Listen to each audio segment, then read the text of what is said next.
Watson Solomon, independent communication consultant and online journalist. He has more than 15 years of experience in journalism, which include a decade with the Hindu newspaper. He has rich academic experience and worked as the head of Media Studies Department in Hindustan College of Arts and Science, Chennai. He has conducted several workshops in various institutions, delivered keynote addresses in seminars, and chaired sessions in international conferences. He has authored and co authored several books that include Plain Language in Plain English, Understanding News Media. He specializes in environmental science, eco-literature, and media ecology. His areas of interest include chess, poetry, and mathematics. Welcome to the UGC series of lectures on the environmental sciences. Today we are going to discuss eco-criticism, a relatively new discipline with special reference to media ecology. There was a time when human beings thought that planet Earth was only meant for them. This is called anthropocentrism. So, whatever human beings needed, they took it from the earth at the cost of plants, animals, insects, land, season, and so on. But today, after the ecological crisis, man has had a rethink on this. Today, he has come to believe that a human being is not the end product of nature.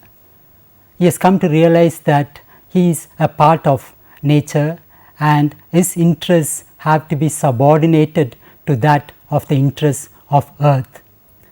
Only then can nature and human beings and plants and animals. So, let us first look at a brief introduction about eco-criticism. Media ecology limits itself to the study of the effects of the media environment on humans. I would like to expand the scope of media ecology to include the study of the impact of technology on the natural environment. There can be no printing press without paper, and paper, excuse me for stating the obvious, comes from trees. The raw material for every medium comes from nature. So, the study of the impact of the printing press and other media on the natural environment is also a legitimate part of media ecology. In this paper, I would like to show that the study of media ecology in literature is in fact a necessary part of the oikopoetic method. The oikopoetic method is actually a combination of poiesis and the oikos. But before we look at that, I think we need to look at the 8 factors which come from Tolkappiyam, an ancient Tamil text. The human act, as described in the ancient Tamil text Tolkappiyam, has 8 factors: doing, doer, object, place, time, instrument, recipient, and end. For example, in advertising, that is a human act. The advertiser creates an advertisement at a certain time and place using certain tools for a target audience to achieve a certain goal. Though media ecology is concerned with the instrument, medium, it can be argued that each of the factors is a medium. Now, we can also look at some other examples like reporting. You can do that as an exercise. For example, if you take reporting, you need to have a reporter, and then you need to have report. There is a time for it to be written, a place where it is read out, and then the instrument, the audience, and eventually the benefit. Any human act can be resolved into these 8 factors. Now, we come to media ecology. Media ecologist Neil Postman lists 5 things we need to know about technology. First, he says that technology is not an unmixed blessing. This is a commonplace. Generally, people know that every technology will have plus and minus. This is very common. So, this is the first principle that Neil Postman talks about, though it is commonplace. The second principle is very interesting, because what he says is the pluses and minuses are not equitably distributed. Second, the advantages and disadvantages of new technologies are never evenly distributed among the population. The third principle that Neil Postman talks about.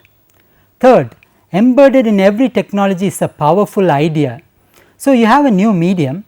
Now, this medium has pluses and minuses, and these pluses and minuses are not equitably distributed, but each medium will come with a powerful idea which Marshall McLuhan says the medium is the message. Many people who look at the medium only look at the content. There is a television set before us and we do not know what the television set does to us. We are only interested in the content. For example, we have cartoons or television serials and so on, but even a television set that is switched off restructures society. That is why Marshall McLuhan says the medium is the message. We can't ignore the medium without the message. Now, he says that the content is a juicy bone that distracts the watchdog of the mind. So, we should be very much aware of the technology, the medium that we use to propagate our messages. Now, Neil Postman's fourth principle is that technological change is not additive, it is ecological. Now, this is a very interesting principle because generally we think that the media is additive. See, first we had the radio and then there was the television and then we had the internet. Now, it is not radio plus television plus internet. Now, after the television came, though the radio is a part of the television set, it is a different society that television has created. Our education system has changed, our political campaign has changed, our advertising method has changed, everything has changed with television. Now that we have the mobile phone, there is a reordering. Postman says in the year 1500, after the printing press was invented, you did not have old Europe plus the printing press, you had a different Europe. After television, America was not America plus television, it was a different America. Now, that is a television set which has recreated our society. It gave a new coloration to every political campaign, to every home, to every school, to every church, to every industry and so on. Now, Neil Postman's last principle is supposed to be the most important. It says media tends to become mythic. By this he means that the media becomes naturalized. We call this the naturalization of technology. Now, if you ask a child to draw a nature painting, what he or she will do is she will draw maybe a river, a crocodile, there may be a house. Now, house is not nature, it is culture, and then there will be a well is also not nature. There may be birds, but on a telephone pole, and you know telephone poles are not nature, they are culture. So, this all these cultural activities become naturalized. Now, today every student, if you tell the student not to carry a mobile phone, it becomes a problem. The child thinks that it has been born with a mobile phone. So, that is the fifth principle of Neil Postman. Now, I think we can move on to the oikopoetic method. Nirmal Selvamani's oikopoetic method applies the principles of oikopoetics to specific texts. It seeks to identify the oikoses in a text. Oikos is the Greek term for habitat. A very close relative of this term oikos is Thinai. The ancient Tamils, they divided society into 5 habitable zones, 4 habitable zones and the 5th one is desertic. So, likewise the oikos, there are 3 types. You have the integrative types that approximates to Art Thinai, very harmonious with nature, culture and the sacred. The second type is the hierarchic. The hierarchic, there is an order. You have God at the top, the kings in the middle, and then the inhabitants at the bottom, and below that we have the animals and plants. So, Nirmal Selvamani uses the oikos to look at society, literary texts, the media and any cultural activity. So, what he wishes us to do is to identify the oikoses in a text. He also wants us to establish the relation of one oikos and other oikoses, and thirdly to compare the oikos of one text with oikoses of other comparable texts. Now, we need to look at some very good examples. Our Nobel laureate Rabindranath Tagore, he wrote a short story called Wrong Man in Workers' Paradise. In that story there is a pitcher, a pitcher is a small a kind of a pot which you use to draw water from a well or lake or pond. Now in this particular story you find that there is a girl who is in workers' paradise, and then there is a lazy fellow. People thought he will go to hell, but by some mistake he has been put in workers' paradise, not only paradise but workers' paradise. Now there are some passages which I would like to read out from that particular story. Every day they met, and every day he said to her, "Girl of the silent torrent, give me one of your clay pitchers, I shall draw pictures on it." Now the pitcher that you use is mainly meant to draw water, but what he says is he will draw pictures on it. She yielded at last, she gave him one of her pictures. The man started painting. He drew line after line, he put color after color. When he had completed his work, the girl held up the picture and stared at its sides. Her eyes puzzled, brows drawn, she asked, "What do they mean, all those lines and colors? What is their purpose?" The man laughed. "Nothing, a picture may have no meaning and may serve no purpose." I think this is the most important, if you will permit me to say a message, this is the most important significant message in the whole story.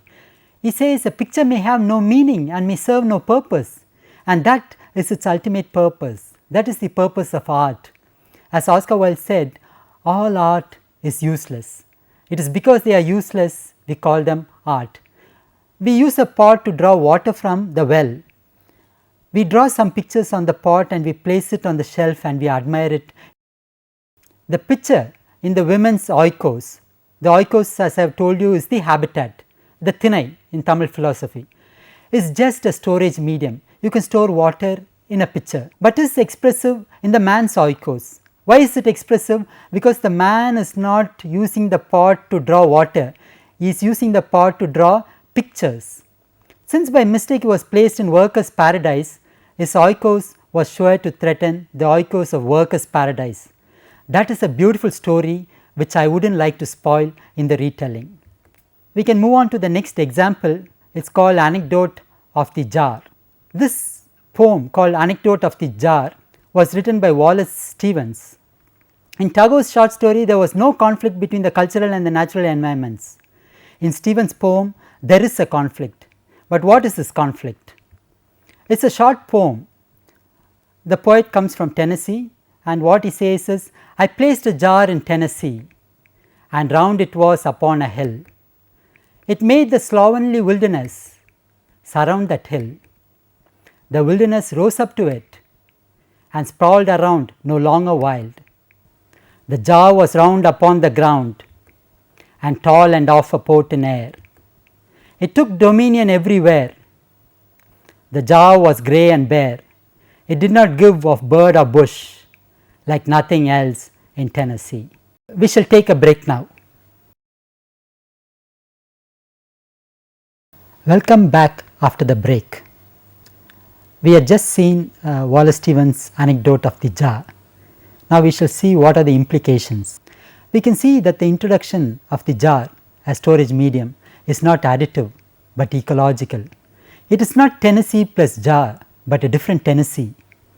Now any new medium that comes in, what it does is it restructures society. You just imagine India before radio or even before the printing press. How was India?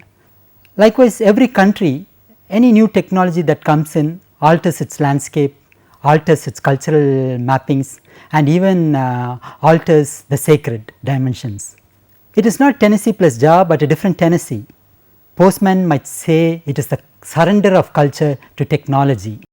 Now we will look at another example, a very interesting one. It is Ode on a Grecian Urn by John Keats. The urn, meant for storing the ash of the dead, is exploited as an expressive medium. the poem may be seen as an interaction between the external and the internal context. In the stanza beginning, heard melodies are sweet, we are taken from the real world into the virtual. Heard melodies belong to the real world. The melodies that we cannot hear but still can enjoy are on the urn. In the stanza beginning, who are these coming to the sacrifice? We are taken from the world within the poem to a world without. Keats speculates about a little town that is not on the urn. What little town by river or seashore, or mountain built with peaceful citadel, is emptied of this folk this pious morn? And little town, thy streets for evermore will silent be, and not a soul to tell why thou art desolate can ever return. So, that was a wonderful poem by John Keats. Now, we move on to another example. This is about a pond by Richard Church. This is a sonnet. A sonnet has 14 lines. Some fool has hurled a stone into the pond, where I liked looking at the clouds, the stars, the underside of leaves, the little wars of midge and feather, or those between my fond and harsher moods. For the mind will seek a mirror in any surface that reflects the sky, and for a moment shows eternity, shining through time as courage shines through terror. Now I see nothing, the oracle is fled. The little waters where all meaning sits, in miniature lie shattered. I watch instead the mirror in my mind, where faith reknits the images that I have always known. Survive the fool and his disturbing stone. Here we have the clash of two oikoses. Oikoses are habitats, the poet's habitat and the fool's habitat. The fool just loves to create a splash in the waters, but faith helps to reknit the poet's oikos.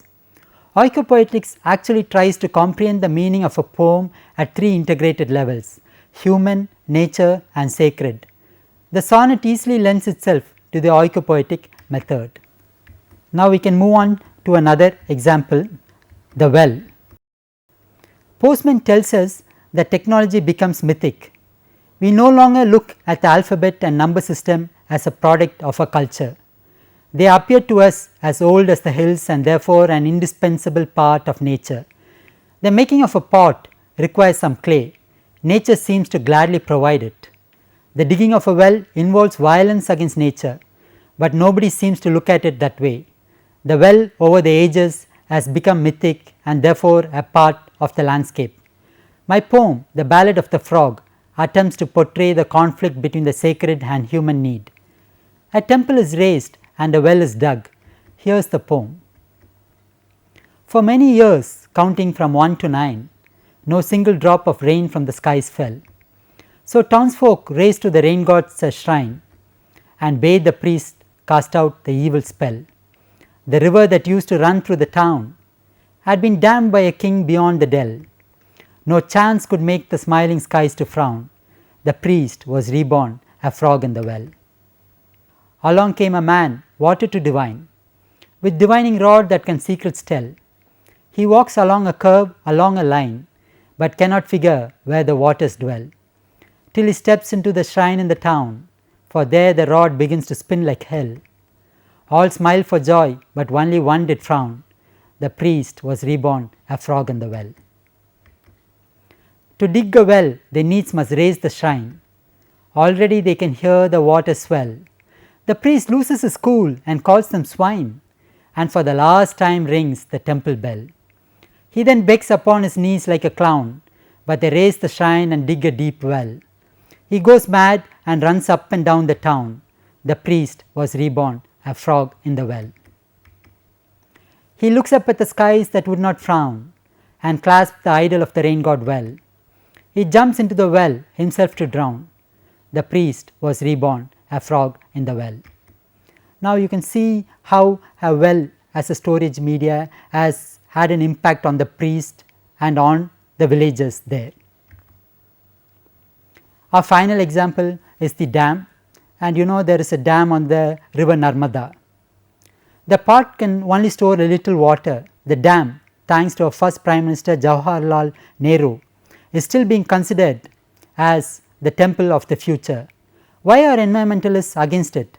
Allow me to state my position in verse. The poem is called River Narmada. There are two parts to it. We begin with part 1. No more a child to mother glad runs the river into the main, but dancing flows like serpent sad, serpent caught in a piper's train. The snake dances not forever, but coils up in a basket soon. So within a dam the river curls up in a serpentine swoon. The wind sighs over the river tame, gathering clouds darken the skies, but is the serpent ever tame? A snake hisses but never sighs. If the earth quakes, then the dam breaks, the waters foam like killer brew, and ere the peaceful hamlet wakes, each drop will prove a venom true. The skies cry out in thunderstorms, and clouds fire a volley of rain. Once more a child to mother's arms, the river runs into the main. The river Narmada, part 2. Citizens of a rural clime on the banks of the Narmada, awake tonight with thoughts sublime, hold the river goddess in awe. All earthen lamps they brought now sail like fire-laden boats upon the stream. All eyes follow the blazing trail, eyes wrapped in visionary gleam. In silent prayer they shut their eyes, and with them hymns the wind tonight. Earth, water, air, fire and the skies, in peace the elements unite. River goddess, we seek your peace, our lowly lives you must sustain. The fire-laden boats float on with ease and sail into the longing main. We have come to the concluding part of this lecture. We began with eco-criticism, and then we spoke about media ecology, and then looked at concrete examples. A poet can do no more than create an aesthetic awareness about the consequences of media technology, not only on the media environment, but also on the natural environment. We have seen that the pot has become mythic. The well has also received the same status. The dam is yet to. There is much talk about linking rivers. The very idea, let alone the impact on the environment, will annihilate the idea of diversity. Do you remember the rhyme, if all the seas were one sea? Now, we need to understand that we love our identities. Every student loves to have his name called out by the teacher. Now, if a teacher remembers a student's name, the student is very happy because it gives him an identity. Now, when we link rivers, you see what happens. The Ganges has an identity, the Narmada has its identity, the Kaveri has its identity. Now, if you mix all these up, what happens to its identity? There will be a bit of a Kaveri in the Ganges, a bit of Ganges in the Yamuna, and so on. Do you think we can allow this? I think though we are communitarian beings, each of us has a role to play as an individual being.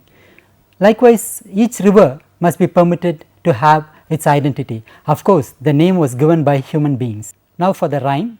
This is a nursery rhyme, it is a very interesting rhyme, and it has a moral too. If all the seas were one sea, what a great sea that would be. If all the trees were one tree, what a great tree that would be.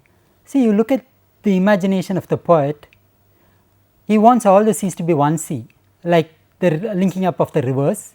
He wants all the trees to be one tree, because today we like things which are big. I think here I need to introduce a book called Small is Beautiful by E. F. Schumacher, because today we like to have everything big. We want mega technology. We are not happy with small things. So, this poet, he wants all the seas to be one sea, and he wants all the trees to be one tree. He believes that if all the trees were one tree, that would be a great tree. And if all the axes were one axe. Now, this is where the cultural element comes in. See, we have seen the seas. Seas is nature. Trees are also nature, but now the axe has made its appearance. The axe is a sort of a medium which you use to cut down trees. And if all the axes were one axe, what a great axe that would be. and if all the men were one man, now again human beings, we want to be very strong, we want to be Gullivers. What a great man he would be. And if the great man took the great axe, now human beings are part of nature, but they are also part of culture. Now this great man, he takes the great axe and cut down the great tree and let it fall into the great sea. What a splish splash that would be. Now what is the role of human beings? Some say that we have to take care of nature. Who are we to take care of nature? Nature takes care of us, we forget that. Now you see what this great man has done. What he does is, how does he relate to nature? See, that is the basic point that we need to remember. See, he wants all the seas to be one sea. The sea is large, but he is not happy with that. He wants all the seas put together to have a very large sea, which even the earth cannot hold. Now he wants to put all the trees together and make it one big tree. Okay, this nothing wrong with this, because he wants a large sea and a large tree, nothing wrong with that. But then he wants to put all the axes together and make it one big axe. Now why? Because man is essentially destructive. What he thinks is, we need to look at nature, culture and the sacred. Now I think we can move on to the assignments. Discuss the principles of media ecology with special reference to the cell phone. What are the types of oikoses depicted in television advertising? Marshall McLuhan's famous equation is, the medium is the message. Explain this equation with an example. Thank you.